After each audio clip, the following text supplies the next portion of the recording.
السلام علیکم ورحمۃ اللہ وبرکاتہ.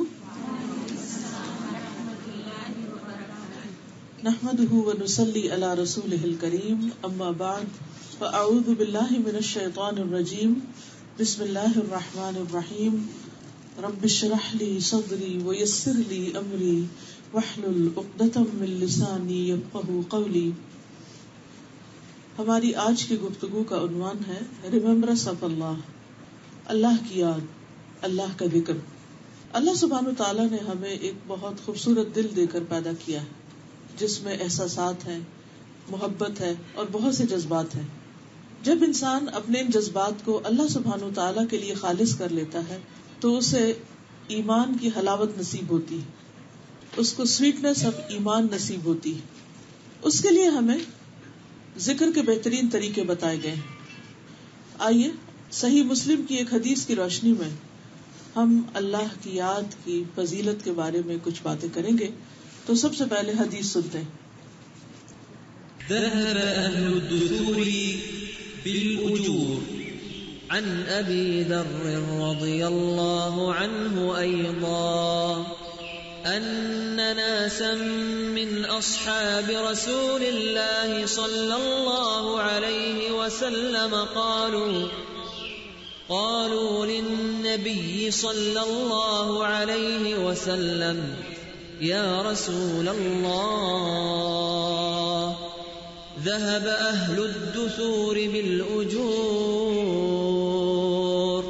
يصلون كما نصلي ويصومون كما نصوم ويتصدقون بفضول أموالهم.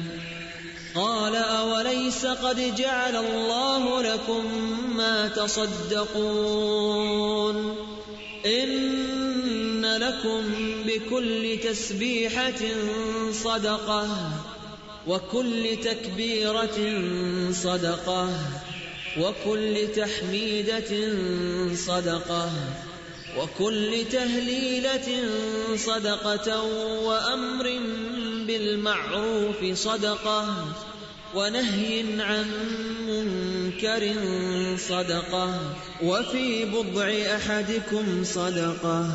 قالوا يا رسول الله أيأتي أحدنا شهوته ويكون له فيها أجر؟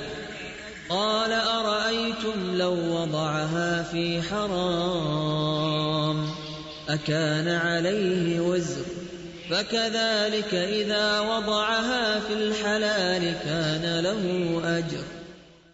ابو ذر رضی اللہ عنہ سے روایت ہے کہ رسول اللہ صلی اللہ علیہ وسلم کے ساتھیوں میں سے کچھ لوگوں نے نبی صلی اللہ علیہ وسلم سے عرض کیا، اے اللہ کے رسول، مالدار لوگ سارا ثواب لے گئے. وہ نماز پڑھتے ہیں جیسا کہ ہم نماز پڑھتے ہیں، وہ ہماری طرح روزہ رکھتے ہیں اور اپنے زائد اموال میں سے صدقہ کرتے ہیں. آپ نے فرمایا، کیا اللہ نے تمہارے لیے وہ چیز نہیں بنائی جس سے تمہیں بھی صدقے کا ثواب ہو؟ ہر تسبیح صدقہ ہے، ہر تکبیر صدقہ ہے، ہر تعریفی کلمہ یعنی حمد و ثنا اللہ تعالیٰ کی الحمدللہ کہنا صدقہ ہے، اور لا الہ الا اللہ کہنا بھی صدقہ ہے، اور نیکی کا حکم کرنا صدقہ ہے، اور برائی سے منع کرنا صدقہ ہے. تمہارے ہر ایک کی شرمگاہ میں صدقہ ہے. صحابہ نے عرض کیا، اے اللہ کے رسول صلی اللہ علیہ وسلم، ہم میں سے کوئی اپنی شہوت پوری کرے تو اس میں بھی اس کے لیے ثواب ہے. فرمایا، کیا تم دیکھتے نہیں اگر وہ اسے حرام جگہ استعمال کرتا تو وہ اس کے لیے گناہ کا باعث ہوتا، اسی طرح اگر وہ اسے حلال جگہ استعمال کرے تو اس پر اس کو ثواب حاصل ہوگا. ایک اور روایت میں آتا ہے، ابو ہریرہ رضی اللہ عنہ کہتے ہیں کہ فقراء صحابہ نبی صلی اللہ علیہ وسلم کی خدمت میں حاضر ہوئے اور کہا کہ امیر لوگ بلند درجات اور ہمیشہ رہنے والی جنت حاصل کر گئے. جس طرح ہم نماز پڑھتے ہیں وہ بھی پڑھتے ہیں، جیسے ہم روزے رکھتے ہیں وہ بھی رکھتے ہیں، لیکن مال و دولت کی وجہ سے انہیں ہم پر فوقیت حاصل ہے کہ اس وجہ سے وہ حج کرتے ہیں، عمرہ کرتے ہیں، جہاد کرتے ہیں، صدقہ دیتے ہیں، اور ہم محتاجی کی وجہ سے ان کاموں کو نہیں کر پاتے. اس پر آپ نے فرمایا، کیا میں تمہیں ایک ایسا عمل نہ بتاؤں کہ اگر تم اس کی پابندی کرو گے تو جو لوگ تم سے آگے بڑھ چکے ہیں تم انہیں پالو گے، یعنی تم بھی اس ریس میں کامیاب ہو جاؤ گے. اور تمہارے مرتبے تک پھر کوئی نہیں پہنچ سکتا، اور تم ان سب میں سے بہتر ہو جاؤ گے سوائے ان کے جو یہی عمل شروع کر دیں. اور وہ کیا ہے؟ ہر نماز کے بعد 33 بار سبحان اللہ، 33 بار الحمدللہ اور 33 بار اللہ اکبر کہنا.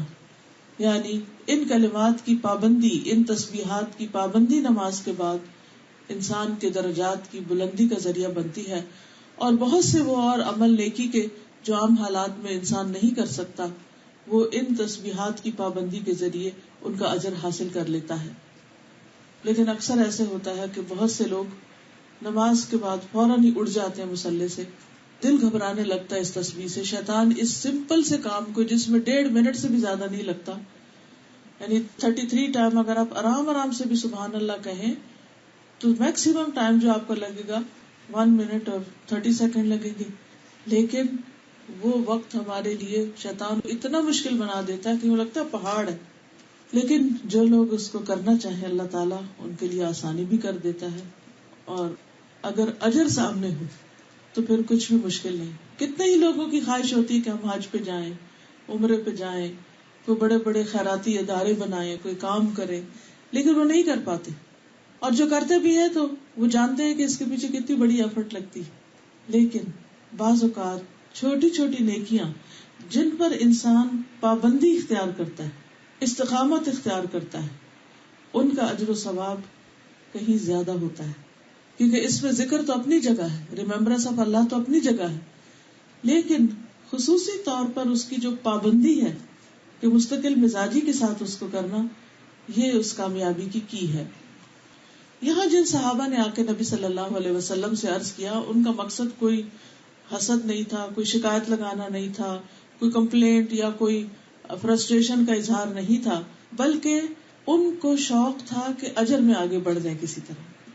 کیونکہ تو اللہ کا حکم بھی ہے نا، فاستبقوا الخیرات، نیکیوں میں دوڑ لگاؤ، نیکیوں میں ایک دوسرے سے آگے بڑھو، اور جو آگے بڑھیں گے وہ آگے ہی جانے والے ہیں. والسابقون السابقون اولئک المقربون، کہ آگے جانے والے بس آگے جانے والے ہیں، اور یہی مقرب لوگ ہیں. یعنی ان لوگوں کو اللہ تعالیٰ کا قرب نصیب ہوگا. لیکن عموماً ہم دنیا کے معاملے میں تو مقابلے کرتے ہیں، لیکن آخرت کے معاملے میں ہم بہت سست رہتے ہیں. اچھا ابھی تو بہت وقت ہے، ابھی میرا یہ کام ہے، وہ کام ہے، اور پھر ان نیکیوں کو بھول جاتے ہیں. تو اس لیے بہت ضروری ہے کہ ہمیں ان تمام چیزوں کا علم ہو جس میں انسان عمل کے بعد اللہ کا قرب حاصل کر سکتا ہے. ایک اور آیت میں آتا ہے سابقوا الى مغفرۃ من ربکم وجنۃ عرضها كعرض السماء والارض اعدت للذین آمنوا باللہ ورسلہ ذلک فضل اللہ یؤتیہ من یشاء واللہ ذو الفضل العظیم. اپنے رب کی بخشش اور اس جنت کی طرف ایک دوسرے سے آگے بڑھو. یعنی اللہ تعالیٰ تمہیں بخشش کی طرف بلاتا ہے، جنت کی دعوت دیتا ہے، یعنی دوسرے لفظوں میں نیک کام کرنے کی دعوت دیتا ہے کہ آؤ یہ اچھے اچھے کام کرو تو میں تمہیں معاف کر دوں گا، میں تمہارے درجے بلند کروں گا، تمہیں جنت الفردوس عطا کروں گا. فرمایا وہ جنت جس کی چوڑائی آسمان اور زمین کی چوڑائی کی طرح، اتنا بڑا گھر ہے، وہ ان لوگوں کے لیے تیار کی گئی ہے جو اللہ اور اس کے رسولوں پر ایمان لائے. یہ اللہ کا فضل ہے، وہ اس کو دیتا ہے جسے وہ چاہتا ہے، یعنی ہر ایک کو یہ نصیب نہیں ہوتا، اور اللہ تعالیٰ بہت بڑے فضل والا ہے. اللہ سبحانہ وتعالیٰ بعض پیغمبروں کی صفت بیان کرتے ہوئے یوں ارشاد فرماتے ہیں وَزَكَرِيَّا إِذْ نَادَى رَبَّهُ رَبِّ لَا تَذَرْنِي فَرْدًا وَأَنْتَ خَيْرُ الْوَارِثِينَ فَاسْتَجَبْنَا لَهُ وَوَهَبْنَا لَهُ يَحْيَىٰ وَأَصْلَحْنَا لَهُ زَوْجَهُ إِنَّهُمْ كَانُوا يُسَارِعُونَ فِي الْخَيْرَاتِ وَيَدْعُونَنَا رَغَبًا وَرَهَبًا وَكَانُوا لَنَا خَاشِعِينَ. اور زکریا جب اس نے اپنے رب کو پکارا، اے میرے رب مجھے اکیلا نہ چھوڑ، اور تو سب وارثوں سے بہتر ہے، یعنی سب وارث چلے جائیں گے، ختم ہو جائیں گے، لیکن تیری مملکت اور تیری حکومت اس کو کوئی زوال نہیں، تو ہمیشہ باقی رہے گا. فرمایا تو ہم نے اس کی دعا قبول کر لی اور اسے یحییٰ عطا کیا اور اس کی بیوی کو اس کے لیے درست کر دیا. بے شک وہ نیکیوں میں جلدی کرتے تھے. یعنی ان کی خوبی کیا تھی کہ وہ نیکیوں میں بہت آگے بڑھتے تھے، دیر نہیں لگاتے تھے. انتظار نہیں کرتے تھے، اور ہمیں رغبت اور خوف کے ساتھ پکارتے تھے. یعنی ایک طرف اللہ سبحانہ و تعالیٰ سے ڈرتے تھے اور دوسری طرف امید بھی رکھتے تھے، اور وہ ہمارے لیے عاجزی کرنے والے تھے. یعنی جہاں اللہ کا حکم سامنے آیا وہی جھک گئے، پھر اپنی مرضی نہیں. اب ہم بعض اوقات سوچتے ہیں کہ اچھا یہ تو انبیاء کرام تھے اور یہ نیکیوں میں آگے بڑھنے والے تھے اور یہ تو گزر چکے، آج کے دور میں کون ایسا کر سکتا ہے؟ نہیں، آج کے دور میں بھی ہو سکتا ہے، کیونکہ نبی صلی اللہ علیہ وسلم نے فرمایا میری امت کے ہر دور میں سابقون ہوں گے، ہر دور میں. تو آج کا دور خواہ کتنی ہی خرابیوں کا اور برائیوں اور فساد کا، لیکن آج بھی ایسے لوگ موجود ہیں کہ جو نیکی کے کاموں میں سستی نہیں کرتے، وہ دوڑ دوڑ کر بھاگ بھاگ کر آگے جاتے ہیں اور اپنے رب کو راضی کرتے ہیں. نماز کا معاملہ ہو یا قرآن پڑھنے کا معاملہ ہو یا دین کی باتیں سیکھنے کا معاملہ ہو یا کسی غریب کی مدد کا معاملہ ہو یا ذکر اذکار کا معاملہ ہو، وہ فوراً اللہ سبحانہ وتعالیٰ کی طرف بڑھتے ہیں. اور یہاں خاص طور پر نیکیوں میں آگے بڑھنے کے لیے صدقے کا حکم دیا گیا.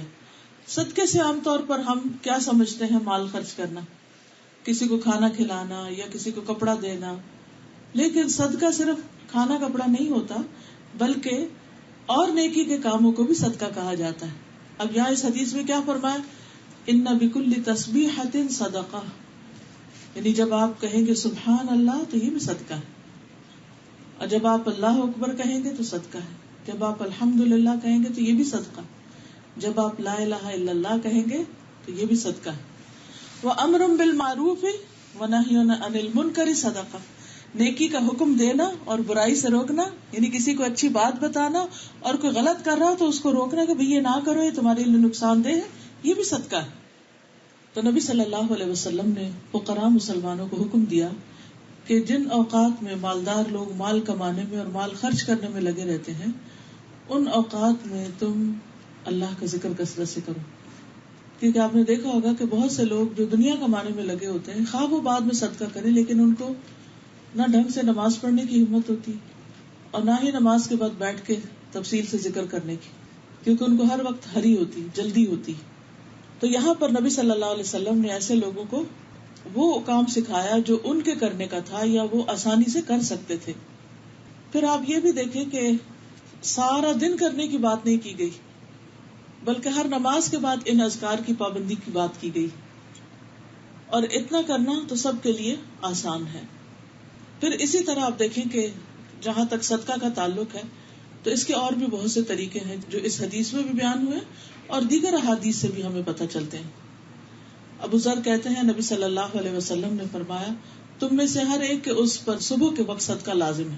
یعنی جب صبح اٹھتے ہیں تو ہم سب کے اوپر صدقہ لازم ہو چکا ہوتا ہے اور ہم سب کو کرنا چاہیے. میں نے کہا اللہ کے رسول صلی اللہ علیہ وسلم میں کیسے صدقہ کروں جبکہ میرے پاس تو کوئی مال ہی نہیں ہے؟ آپ نے فرمایا سبحان اللہ، الحمدللہ، لا الہ الا اللہ، استغفر اللہ کہنا صدقے کے دروازے. امر بالمعروف نہی عن المنکر بھی صدقہ. لوگوں کے راستے سے کانٹا، ہڈی، پتھر یہ سب ہٹا دو، یہ بھی صدقہ. نابینا کو راستہ دکھا دو، گنگے بہرے کو بات سمجھا دو، کسی ضرورت مند کو اس جگہ کی رہنمائی کر دو جہاں سے اس کی ضرورت پوری ہو جائے اور تمہیں اس کا علم ہو تو تم اس کو بتا دو کہ کپڑا فلاں جگہ ملتا ہے، کھانا فلاں جگہ ملتا ہے، گھر فلاں جگہ سے رنٹ کر سکتے ہو.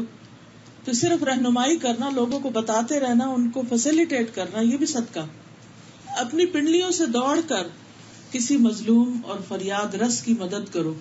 اپنے ہاتھوں کی طاقت سے کسی کمزور کو بلند کر دو، یعنی نیچے کو کھڑا اس کو اونچا کر دو. جیسے بچے ہوتے ہیں بعض اوقات ان کو کوئی چیز دکھانی ہوتی ہے. یہ سب تمہاری طرف سے اپنی ذات پہ صدقے کے دروازے ہیں، کیونکہ انسان اللہ سبحانہ تعالیٰ کے دیے ہوئے جتنے بھی اس کے پاس وسائل ہیں ان کو جب اللہ کی اطاعت میں، اللہ کی فرما برداری میں، بندوں کی مدد میں استعمال کرتا ہے تو یہ سب وہ اپنی جان کے لیے کرتا ہے. اس کا فائدہ خود اس کو ہوتا ہے. نبی صلی اللہ علیہ وسلم نے فرمایا ہر مسلمان پہ صدقہ واجب ہے. لوگوں نے عرض کیا اللہ کے نبی صلی اللہ علیہ وسلم جس کے پاس مال نہ ہو وہ کیا کرے؟ فرمایا اپنے ہاتھ سے کام کرے، یعنی کچھ کام کرے، خود بھی نفع اٹھائے، خیرات بھی کرے. لوگوں نے کہا اگر یہ بھی نہ ہو سکے، یعنی کوئی بیمار ہے، معذور ہے، نہیں کر سکتا، آپ نے فرمایا حاجت مند مظلوم کی مدد کرے. لوگوں نے کہا اگر اس کی بھی طاقت نہ ہو؟ فرمایا اچھی باتوں پر عمل کرے, برائیوں سے رکے رہے, یہ بھی اس کے لیے صدقہ ہے. اسی طرح ایک اور روایت میں آتا ہے, ابو ذر کہتے ہیں میں نے کہا اے اللہ کے رسول صلی اللہ علیہ وسلم, کون سی چیز بندے کو آگ سے نجات دلاتی ہے؟ کون سی چیز انسان کو آگ سے بچاتی ہے؟ ہم سب چاہتے ہیں نا کہ جہنم کی آگ سے بچ جائے. آپ نے فرمایا ایک اللہ پر ایمان لانا. میں نے کہا اللہ کے نبی کیا ایمان کے ساتھ عمل بھی ضروری ہے؟ آپ نے فرمایا اللہ نے اسے جو رزق عطا کیا اس میں سے خرچ کرے. میں نے کہا اللہ کے رسول صلی اللہ علیہ وسلم اگر وہ فقیر ہو اور اس کو دینے کی اس کے پاس کوئی چیز نہ ہو؟ فرمایا پھر وہ نیکی کا حکم دے دے, یعنی مال نہیں دے سکتا تو اچھی بات دے دے اور برائی سے روکے. میں نے کہا اگر وہ اس سے بھی عاجز ہو, یعنی اس کو کوئی جھجک ہے, اس کو علم ہی نہیں, وہ اس کی کوئی سنتا ہی نہیں, اگر وہ اس کی کوئی طاقت نہ رکھتا ہو؟ فرمایا کسی بے ہنر کو کوئی ہنر سکھا دے, کوئی اسکل سکھا دے, کسی کو آٹا گوندنا سکھا دے, روٹی بنانا سکھا دے, ہانڈی بنانی سکھا دے, چھوٹی چھوٹی چیزیں جو ہر بندے کی ضرورت ہے. کپڑے دھونے سکھا دے, استری کرنا سکھا دے, گھر صفائی کرنا سکھا دے. اسی طرح باقی چیزوں میں کوئی کمپیوٹر پہ کام کرنا سکھا دے, کوئی مشینیں لگانا چلانا سکھا دے. یہ ساری چیزیں جو بندوں کی ضرورت کے مطابق ہے, یہ ہر وقت اس کے اوپر نظر رکھنا اور ایک ہیلپنگ ہینڈ بننا, کہ اس چیز پر نظر رکھنا کہ میں دوسرے کو کہاں سے کس طرح فائدہ پہنچا سکتا ہوں, تو یہ اس کے لیے صدقہ ہے. میں نے کہا اگر وہ خود بھی بے ہنر ہو, یعنی کچھ لوگ ایسے ہوتے ہیں ان کو کچھ نہیں آتا ہوتا. فرمایا پھر کسی مظلوم کی مدد کرے. میں نے کہا اگر وہ خود ضعیف ہو اور اس میں طاقت نہ ہو؟ فرمایا تم تو اپنے بھائی میں کوئی خیر و بھلائی چھوڑنا ہی نہیں چاہتے, یہ کچھ بھی نہیں, بالکل ہی نکما ہے. فرمایا تو ایسے شخص کو چاہیے کہ کسی کو تکلیف نہ دے, اور کچھ نہیں کر سکتا تو اپنے شر سے دوسروں کو بچائے. میں نے کہا اللہ کے نبی صلی اللہ علیہ وسلم جب کوئی شخص یہ عمل کرے گا تو کیا وہ جنت میں جائے گا؟ آپ نے فرمایا جو مسلمان بھی ان خصلتوں میں سے کسی خصلت پر عمل کرے گا تو وہ خصلت اس کا ہاتھ پکڑے رکھے گی یہاں تک کہ جنت میں داخل کر دے. یعنی بس ہونا یہ چاہیے کہ بندوں پر احسان نہ جتائے, خوشی کے ساتھ آگے بڑھ کر دوسروں کی مدد کرنے والا, دوسروں کے کام کرنے والا. اور یہ حقیقت ہے کہ جو بندہ دنیا میں کسی کے کام آتا ہے اللہ تعالیٰ اس کی کوئی بھی ضرورت پوری کیے بغیر نہیں چھوڑتا, اپنے غیب کے خزانوں سے اس کے لیے مدد کرتا ہے. کیونکہ جب بندہ دوسروں کی مدد میں ہوتا ہے تو اللہ تعالیٰ اس کی مدد میں ہوتا ہے. بس خود غرضی کی زندگی سے نکل آنا چاہیے, صرف اپنی ذات, اپنا گھر, اپنے بچے, اپنا آپ, صرف یہ نہیں سوچنا چاہیے. سب کے لیے دل میں خیر اور بھلائی ہونی چاہیے, سب کے کام آنے کی فکر ہونی چاہیے. پھر اس میں خاص طور پر اس حدیث کے اندر جو اپنی بیوی کے پاس جانے کی بات ہے اور شوہر بیوی کے تعلقات ہیں ان کو بھی صدقہ کہا گیا. تو یہ لوگوں کے لیے بڑی حیران کن بات تھی کہ اتنا دنیا دارانہ کام اور یہ بھی ثواب کا ہے. فرمایا کہ ہاں اگر کوئی حرام میں جائے تو پھر کیا اس کے لیے گناہ نہیں؟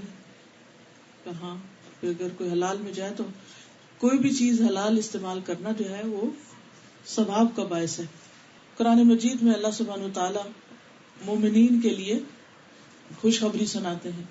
قد افلح المؤمنون الذین هم فی صلاتهم خاشعون والذین هم عن اللغو معرضون والذین هم للزکاة فاعلون والذین هم لفروجهم حافظون الا على ازواجهم او ما ملکت ایمانهم فانهم غیر ملومین فمن ابتغى وراء ذلك فاولئک هم العادون والذین هم لأماناتهم وعهدهم راعون والذین هم على صلاتهم يحافظون اولئک هم الوارثون الذین یرثون الفردوس هم فیہا خالدون.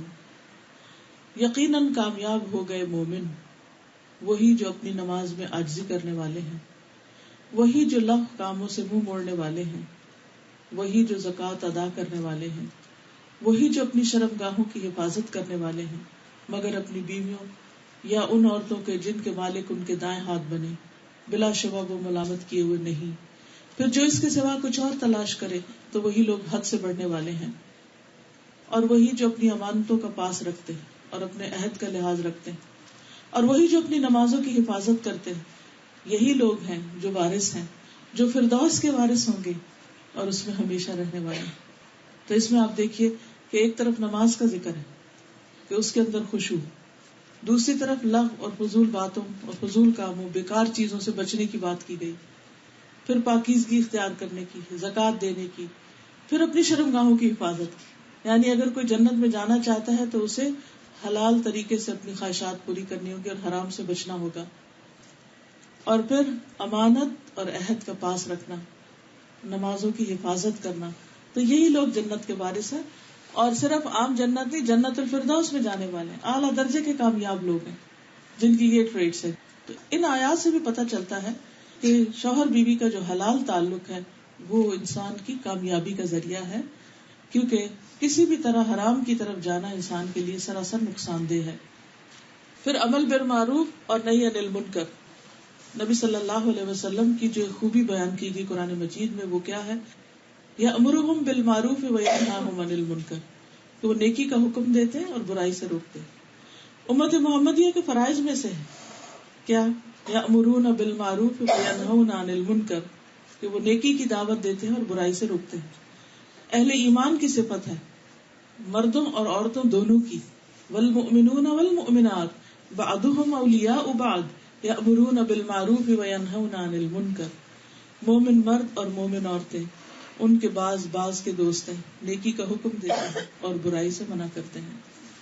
تو بہرحال یہ اسلام کا ایک بہت ہی اہم حصہ ہے کہ ایک تو انسان اپنی ذاتی زندگی میں اپنی عبادت اور اپنے نیکی کے کاموں کا فکر کرے، لیکن دوسری طرف دوسرے کو بھی بتائے، اچھی باتیں شیئر کرے، اور اگر کہیں بھی کوئی خرابی دیکھے تو آنکھ بند کر کے نہ گزر جائے بلکہ اس کی اصلاح کرے، دوسرے کو بتائے کہ دیکھو یہ غلط بات ہے، یہ نہیں کرو. نبی صلی اللہ علیہ وسلم نے فرمایا اسلام کے 8 حصے ہیں. اسلام ایک حصہ، نماز ایک حصہ، زکوٰۃ ایک حصہ، روزہ ایک حصہ، حج بیت اللہ ایک حصہ، امر بالمعروف ایک حصہ، نہی عن المنکر ایک حصہ، جہاد فی سبیل اللہ ایک حصہ. وہ شخص ناکام اور نامراد ہوا جس کے لیے کوئی بھی حصہ نہ ہو، یعنی جس نے کچھ بھی نہ کیا، تو پھر وہ کامیاب کیسے ہو سکتا ہے؟ اور ویسے بھی آپ دیکھیں کہ منکر سے روکنا جو ہے یہ ایمان کا حصہ ہے، ایمان میں سے ہے. اگر کوئی شخص ہاتھ سے روک سکتا ہو کسی کو، مطلب کوئی کسی پہ ظلم ڈال رہا ہے تو اس کو پکڑے، اسے روکے. اگر وہ اس کو نہیں روک سکتا تو کیا کرے؟ زبان سے روکے. زبان سے نہیں روک سکتا تو اسے برا جانے، دوسرے کسی کو بتائے کہ وہ ظلم کو روکے. لیکن اگر کوئی شخص اس میں سے کسی بھی چیز کا خیال نہیں کرتا تو یہ اس کے لیے ایمان کی کمزوری، بلکہ ایمان کے بعض جگہوں پر تو آیا کہ اس میں تو پھر ذرے برابر بھی ایمان نہیں جو برائی کو برا نہ جانے. پھر آپ دیکھیے کہ امر بالمعروف اور نہی عن المنکر کبھی فرض عین ہوتا ہے جب طاقت ہو کسی کے پاس، کبھی فرض کفایہ ہوتا ہے کہ کچھ اور لوگ کر رہے ہیں اور وہ ان کو سپورٹ کر رہا ہے، پسند کرتا ہے. لیکن اس کی کچھ شرائط ہیں. سب سے پہلی بات یہ کہ خود پتہ ہو کہ کیا معروف ہے اور کیا منکر ہے. ایسا نہ ہو آپ لوگوں کو کسی برے کام کی دعوت دینے لگ جائیں، کسی بدعت کی طرف بلانے لگ جائیں، یا کسی شک والی چیز کی طرف بلانے لگے. تو سب سے پہلا کام کیا؟ علم حاصل کرنا.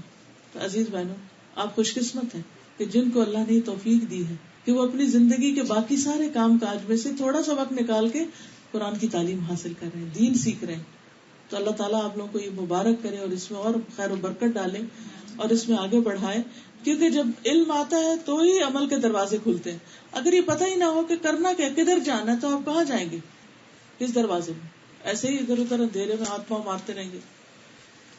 تو امر بالمعروف کا بلند مرتبہ اور اجر بھی انسان اسی وقت حاصل کر سکتا ہے جب وہ جانے، علم حاصل کرے کہ معروف کیا ہے اور منکر کیا ہے.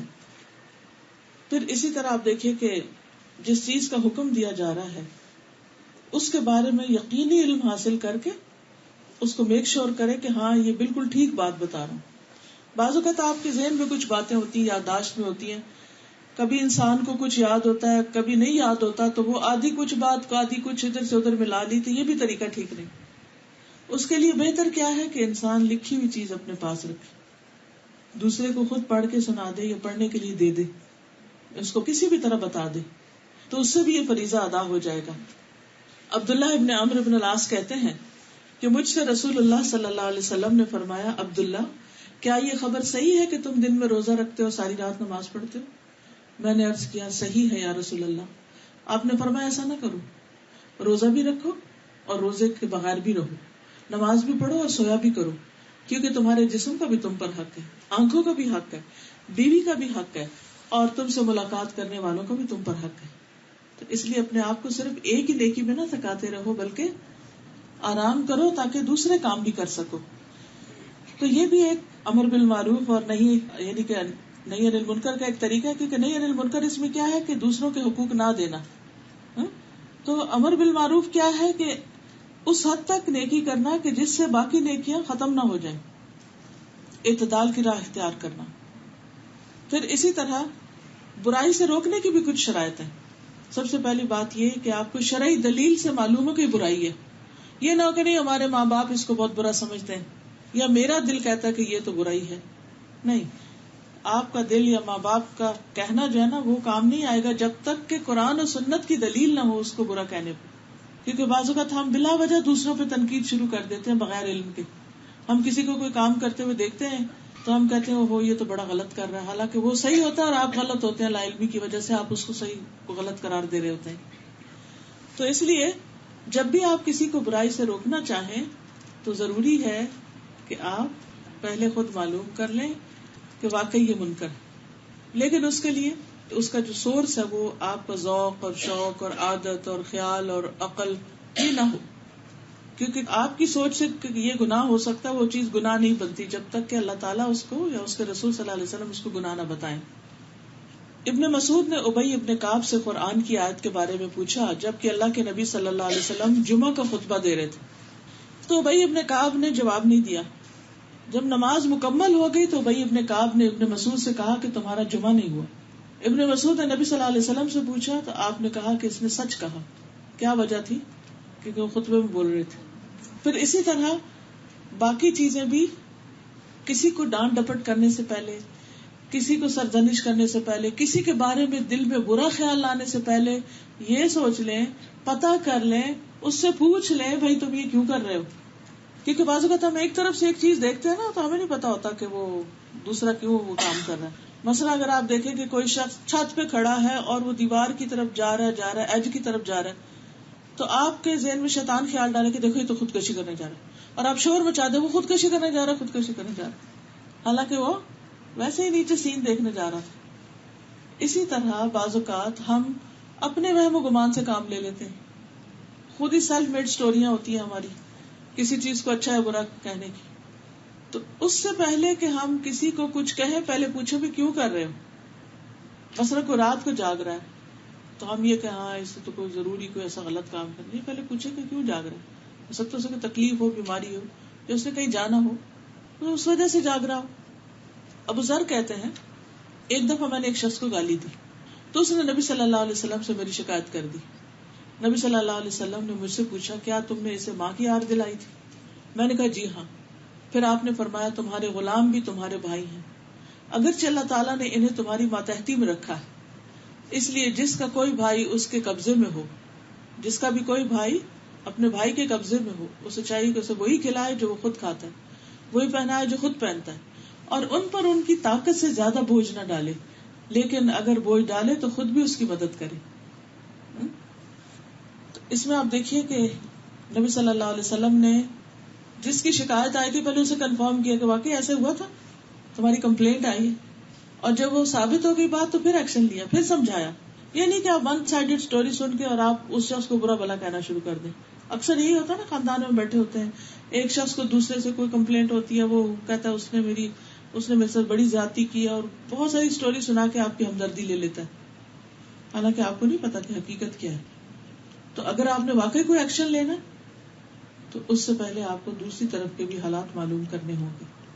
ادروائز جو سامنے والا ہے اسی کو سمجھانے پر اکتفا کر لینا چاہیے. پھر اسی طرح جب برائی سے منع کرنا ہو تو حالات کا بھی جائزہ لیں. یہ نہ ہو کہ وہ برائی پہلے سے بھی بڑی ہو جائے، کیونکہ جب آپ کوئی گندگی اٹھانے لگتے ہیں تو اس طرح اٹھاتے ہیں کہ وہ پھیلے نہ، ادھر ادھر نہ گرتی جائے. تو اس میں 4 چیزیں ہیں. نمبر 1 وہ برائی مکمل طور پہ مٹ جائے. نمبر 2 پہلے سے کم ہو جائے. لیکن اگر اس کے نتیجے میں ایک برابر کی اور برائی پیدا ہو جائے یا اس سے بڑی برائی پیدا ہو جائے، تو ان 4 صورتوں میں سے اگر صرف پہلی 2 صورتیں ہوں تو برائی سے روکنا چاہیے. اگر آخری 2 ہوں تو پھر چپ کر جائیں. آخری 2 کون سی؟ جو برائی ہو رہی ہے آپ روک رہے ہیں اس سے، اور اس سے بڑی برائی پیدا ہوگی. یا پھر اس جیسی برائی پیدا ہو تو چپ کر جانا چاہیے، کیونکہ برائی کو ہٹانے کا مقصد کیا ہے کہ وہ صفائی ہو جائے. تو جس چیز کو صاف کرنے سے اور بڑا داغ بن جائے پھر اس کو ادھر ہی کرنے دیں. کئی لوگ ایسے ہوتے ہیں نا، کارپیٹ پہ تھوڑا سا تیل گر گیا، کبھی چیٹا پڑ گیا، سالن گر گیا تھوڑا، تو ایک طریقہ یہ ہوتا ہے کہ جہاں ہے بس ادھر سے ہی جذب کر کے اٹھا لیں. اچھا کچھ لوگ کیا کرتے ہیں، لیتے ہیں کپڑا اور وہ ملنا شروع کر دیتے ہیں اس کے اوپر. وہ داغ اتنا سا جو تھا وہ اتنا بڑا ہو جاتا ہے. تو یہ طریقہ غلط ہے. اگر چھوٹا سے کسی میں خامی تھی، آپ جا کے اس کے کان میں بات کر دیتے کہ دیکھو اس طرح نہیں، اس طرح یہ کر لو، الگ سمجھا دیتے. آپ نے پبلکلی سب کے بیچ میں کھڑے ہو کے ڈانٹ ڈپار شروع کر دی، اس کا نتیجہ کیا ہوگا؟ ایک تو اپنی عزت گنوائی. لوگ اگر ڈر کے آپ سے چپ بھی کر جائیں تو وہ آپ کی عزت نہیں کرتے. دوسرا یہ ہے کہ کوئی آپ کی بات ماننے کو تیار نہیں ہوگا، کیونکہ جو کسی کی عزت ہی نہیں کرتا اس کی بات کیسے مانے گا؟ تو آپ نے تو ایک نصیحت کرتے کرتے 4 اور کام خراب کر کے رکھ دیے. تو ایسے طریقوں سے بھی پرہیز کرنا چاہیے. پھر یہ کہ جس کی بات ہو اسی تک جائے، یہ نہیں کہ مسئلہ کسی کا اور لے کے کسی اور کے سامنے بیٹھے ہوئے. پھر یہ کہ اکیلے بھی آپ کر سکتے ہیں یہ کام اور مل کے بھی کر سکتے ہیں. قرآن مجید میں آتا ہے وَلْتَكُمْ مِنْكُمْ أُمَّةٌ يَدْعُونَ إِلَى الْخَيْرِ يَأْمُرُونَ بِالْمَعْرُوفِ وَيَنْهَوْنَ عَنِ الْمُنكَرِ، کہ تم میں سے ایک جماعت ہونی چاہیے جو نیکی کی طرف دعوت دے، خیر کی دعوت دے، نیکیوں کا حکم دے اور برائیوں سے روکے. کیونکہ اکیلا آدمی گھبرا جاتا ہے، اکیلے کی بعض اوقات کوئی نہیں سنتا. ایک بندہ بات کرتا ہے تو دوسرا اس کو چپ کرا دیتا ہے، لیکن 2-3 ہوتے ہیں تو ایک چپ کرتا ہے تو دوسرا بول پڑتا ہے، دوسرے کو کراتے تو تیسرا بول پڑتا ہے. اس طرح وہ پلہ بھاری رہتا ہے. بعض اوقات اگر کوئی شخص برائی سے نہیں روکتا تو اس کا نقصان کیا ہوتا ہے کہ سب کی ہلاکت آتی ہے. اس کی مثال ایسی دی گئی ہے کہ جیسے کچھ لوگ اگر کشتی میں سوار ہوں، کچھ نیچے کے حصے میں کچھ اوپر، اور پانی اوپر ہو، جب نیچے والے اوپر سے پانی لینے جائے تو وہ مائنڈ کرے، تو جو نیچے ہو وہ نیچے سمندر کے کنارے پر کشتی کے تختے پر سوراخ شروع کر دے کہ سمندر سے پانی لے لیتے. اب کیا ہوگا؟ تو ساری کشتی ڈوب جائے گی، اور اس میں صرف نیچے والے نہیں اوپر والے بھی ڈوبیں گے. اس لیے بہت ضروری ہے کہ ہم برائیوں کو روکتے رہیں. وہ بعض اوقات ہوتا ہے نا، کسی کپڑے میں ایک چھوٹا سا ہول ہوتا ہے، تو اگر آپ اس کو وہیں سی دیں تو کیا ہوتا ہے، کپڑا سارا بچ جاتا ہے. اگر اس کو نہ سیے تو بعض اوقات بچے ہاتھ ڈال کے کھینچ دیتے ہیں، کسی اور چیز سے اٹک جاتا ہے، وہ کپڑا دور تک پھٹ جاتا ہے، پھر وہ پہننے کے قابل ہی نہیں رہتا. پھر اسی طرح یہ ہے کہ بعض اوقات برائی تو نظر آ رہی ہے اور روکنا بھی ہے، لیکن فوراً نہیں، تھوڑا انتظار کر کے. ایک دیہاتی آیا، وہ مسجد میں پیشاب کرنے لگا، تو نبی صلی اللہ علیہ وسلم نے کیا کیا، صحابہ اس کے پیچھے دوڑے، تو آپ نے ان کو روک دیا کہ نہیں رکو. جب وہ کر چکا تھا آپ نے اس کو بلایا، پھر فرمایا کہ دیکھو مسجد ہے نا اللہ کی عبادت کے لیے ہوتی ہے، پیشاب کرنے کے لیے نہیں. تو پانی منگوایا اور اس کے سامنے اس کو بہا کے دھو دیا. اس کو سمجھ آ گئی بات، لیکن جس وقت وہ پیشاب کر رہا تھا اس وقت نہیں روکا، کیونکہ وہ کنٹرول تو نہیں کر سکتا تھا. وہ جو ہو رہا تھا وہ تو ہونا ہی تھا، وہ رک تو نہیں سکتا تھا، بلکہ اور خرابی پھیلتی. تو اسی طرح بعض اوقات ایک شخص اپنے پورے دھند میں، جذبے میں، غلط رستے پہ بھاگ رہا ہے، آپ اسے کہیں کہ جگہ نکل آؤ اور ادھر نیکی کے رستے پہ بھاگنے لگو، ایسا نہیں ہو سکتا. اس کے لیے اس کو وقت دیں، انتظار کریں، صبر سے کام لیں، اور ایک دن وہ انشاءاللہ ریورس گیئر لگا کے پیچھے آ کے پھر دوسرے صحیح رستے کو لے لے گا اور تیزی سے دوڑے گا. پھر اسی طرح اگر آپ کو کسی کے شر سے ڈر ہے کہ آپ نے اسے کچھ کہہ دیا تو وہ تو آپ کی جان کا دشمن بن جائے گا. بعض لوگ خاندانوں میں ایسے ہوتے ہیں نا کہ ہوتے ظالم ہیں، اور اگر آپ ان کو روکیں تو آپ کے بس کی بات نہیں، کیونکہ آپ کنٹرول نہیں کر سکتے ان کو. وہ پلٹ کے آپ پہ ایسا وار کریں گے کہ جس سے آپ کی جان خطرے میں پڑ جائے. تو اس سے بھی انسان کو احتیاط برتنی چاہیے. پھر اسی طرح یہ ہے کہ سمجھانے کے بعد خاموشی اختیار کرنی چاہیے. اچھا کچھ لوگ کیا کرتے ہیں، ایک دفعہ سمجھاتے ہیں، نہیں باز آئے، پھر پیچھے پڑ جاتے ہیں، پھر پیچھے. ٹھیک ہے، سمجھائیں ضرور اچھے طریقے سے، ایک کے بجائے دوسرا طریقہ اختیار کریں، لیکن یہ نہیں کہ پھر آپ سر پہ سوار کر لیں اس کو. کچھ روز پہلے خاتون میرے پاس آئی تو کہنے لگی کہ میرے شوہر بہت اچھے ہیں، یہ بھی دیتے ہیں مجھے، یہ بھی کرتے ہیں، یہ بھی کرتے ہیں، ہر چیز کرتے ہیں، اور بچوں کو بھی، مجھے بھی قرآن پڑھنے سے نہیں روکتے، ساری سہولتیں، ہر چیزیں، لیکن وہ خود قرآن نہیں پڑھتے اور مجھے بڑی تکلیف ہوتی ہے. اور وہ وہاں رونا بھی شروع ہو گئی، اور پھر بار بار یہ کہیں وہ قرآن نہیں پڑھتے، وہ قرآن نہیں پڑھتے. میں نے کہا شکر نہیں کرتی آپ کہ آپ کو نہیں کچھ کہتے، اس پر شکر ادا کریں. آپ نے اپنی زندگی کو میزریبل بنایا ہوا صرف اس لیے. میں نے کہا ہو سکتا ہے وہ دفتر میں جا کے پڑھتے ہوں، ہو سکتا ہے وہ راستے میں پڑھتے ہو سکتا ہے وہ مسجد میں پڑھ کے آ جاتے ہوں. تو بعض اوقات ہم خواتین کی عادت کیا ہوتی ہے کہ بس کوئی ایک بات پکڑ لیتے اور ساری نعمتوں کو ہم غرق کر دیتے, اسی پہ رونا دھونا مچائے رکھتے. مثلا ایک بچہ بگڑا ہوا ہے, اس کے پیچھے اتنا رونا دھونا کریں گے کہ جو نیک بچے ہیں ان کی طرف توجہ ہی نہیں ہوگی. ایک فوت ہو گیا, اسی کے پیچھے زندگی کی نعمتیں حرام کر لیں گے.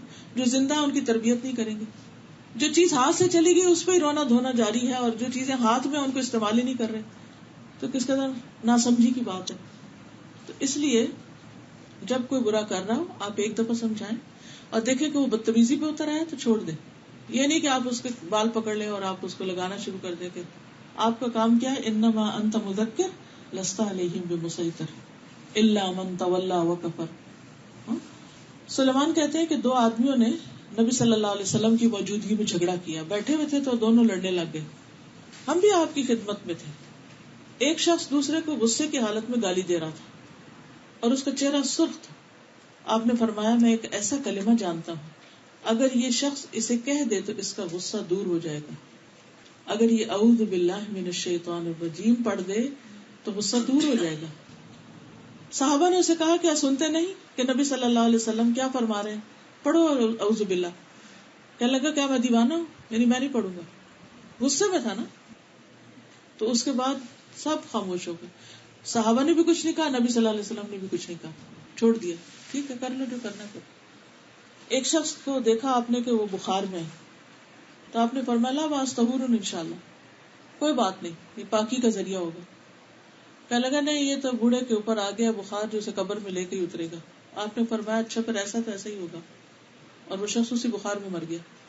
تو بعض اوقات ہم اپنی زبان سے منفی باتیں نکالتے ہیں, نہیں تمہیں کیا پتا, یہ تب ایسا ہی ہوگا, اور وہ ویسے ہی ہو جاتا ہے.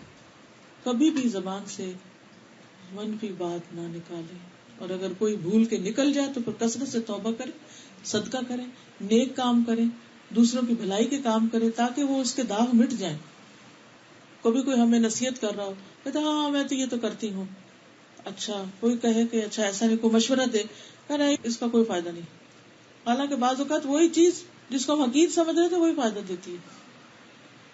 تو ہمیں دوسروں کی رائے کو, دوسروں کی بات کو, دوسروں کی جو مشورہ ہوتا ہے اس کو توجہ سے سننا چاہیے, غور سے سننا چاہیے, صبر سے سننا چاہیے, اس کو انالائز کرنا چاہیے. صرف اپنے پرسپشن وہم و گمان کی بنیاد پر دوسرے کو فوراً شن کرا کے, چپ کرا کے, ریجیکٹ کر کے برا بھلا نہیں کہنا چاہیے. پہلے معاملے کو اچھی طرح سمجھے. اگر آپ نے امر بالمعروف کرنا ہے یا نہیں, انل منکر کرنا ہے, تو لوگوں کے نام نہ رکھیں.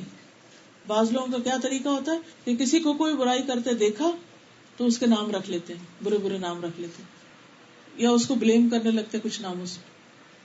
بئس الاسم الفسوق بعد الایمان, ایمان لانے کے بعد فسق میں نام پیدا کرنا بہت ہی برا ہے. تو بہرحال اس حدیث سے ہمیں یہ پتہ چلتا ہے کہ صحابہ کے اندر نیکی کے کاموں کا بڑا شوق تھا, اور وہ ایک دوسرے پہ نظر رکھتے تھے کہ کون اچھا کرے تو میں اس سے زیادہ کروں. اچھا ہم اس کے الٹ کرتے ہیں, کون غلط کر رہا ہے کہ میں بھی کر لوں, کیونکہ میں یہ کہہ سکوں سارے ہی کرتے تھے تو میں بھی کر رہا ہوں. یہ فرق ہے صحابہ میں اور ہم میں. دوسری بات یہ ہے کہ نبی صلی اللہ علیہ وسلم کسی کا دل نہیں توڑتے تھے کہ نہیں یہ نہیں ہو سکتا, اب تمہارے پاس مال نہیں تو تم کرو گے کیا, اور ٹھیک ہے تم بھی مال کماؤ اور پھر صدقہ کرنا. نبی صلی اللہ علیہ وسلم لوگوں کو مختلف آپشنز دیتے تھے, کیونکہ ہر شخص ہر کام نہیں کر سکتا. ایک آپشن دی, اس نے کہا یہ نہیں ہو سکتا, دوسری دی, تیسری دی. پھر اسی طرح بعض نیکیاں مال سے کمائی جاتی ہیں, بعض نیکیاں بدن سے کمائی جاتی ہیں. اگر مال نہیں ہے تو بدن سے نیکیاں کرو, زبان سے نیکی کرو, ذکر کر کے, ہاتھ سے نیکی کرو, عقل سے کرو, لیکن نیکی میں نہیں پیچھے رہو. ہم کیا کرتے ہیں, ایک چیز اگر نہیں ہمارے پاس تو اسی کا وچار کرتے رہتے ہیں. اگر میرے پاس ہوتا تو میں بھی یہ کرتا, میرے پاس اتنا علم ہوتا تو پھر دیکھیں میں کیا کرتا ہوں, میرے پاس یہ مال ہوتا تو میں ایسا رہ سکتا. اور کئی دفعہ اللہ تعالیٰ وہ دے بھی دیتا ہے اور پھر بھی ہماری عادتیں نہیں بدلتی. پھر آپ دیکھیے کہ صحابہ کسی سے حسد نہیں کرتے تھے, بلکہ جو اچھا کر رہا ہوتا تھا اس کے عمل کو کاپی کرنے کی کوشش کرتے کہ وہ اچھا کرے, یہ نہیں کہ اچھا وہ نہ ہی کرے. پھر یہ کہ نبی صلی اللہ علیہ وسلم نے فقراء کے لیے کئی دروازے کھولے. پھر اسی طرح کچھ صدقات واجب ہوتے ہیں اور کچھ صدقات غیر واجب ہوتے ہیں. پھر یہ کہ ہماری جان کا بھی صدقہ ہوتا ہے. ایک اور حدیث سے ہمیں پتہ چلتا ہے کہ ہر جوڑ پہ صدقہ واجب ہے, اور اگر کوئی نہ کر سکے یہ سبحان اللہ, الحمدللہ, یہ ساری تسبیحات وغیرہ, تو پھر 2 نفل اشراق کے وہ سارے بدن کا صدقہ ہو جائے گا، ان سب کو کافی ہو جائے گا. اس سے ایک اور بات یہ بھی پتہ چلتی کہ صحابہ کرام کو جب کسی بات کی سمجھ نہیں آتی تھی وہ آگے پوچھتے تھے. اچھا ہمیں کیا ہوتا ہے کوئی بات نہیں پتا تو کنفیوژن میں ہی زندگی بسر کرتے رہتے ہیں، کسی سے پوچھتے ہی نہیں ہیں، اور غلط کر کے اپنے اچھے اعمال کے بجائے برے اعمال نامے کو بڑھا لیتے ہیں. تو شک میں نہیں رہنا چاہیے کبھی، جس بات کا نہ پتا ہو کسی علم والے سے پوچھ لینا چاہیے، خود ریسرچ کر لینی چاہیے، دوسروں سے پوچھ لینا چاہیے. ایک اور بات یہ پتہ چلتی کہ نبی صلی اللہ علیہ وسلم مثالوں سے بات سمجھاتے تھے، جیسے کشتی کی مثال ہے، جیسے اور مثالیں آپ نے دی ہیں. تو اللہ تعالیٰ سے دعا ہے کہ وہ ہمیں عمل کی توفیق عطا فرمائے. وآخر دعوانا ان الحمد للہ رب العالمین. سبحانک اللہم وبحمدک اشہد ان لا الہ الا انت استغفرک واتوب الیک.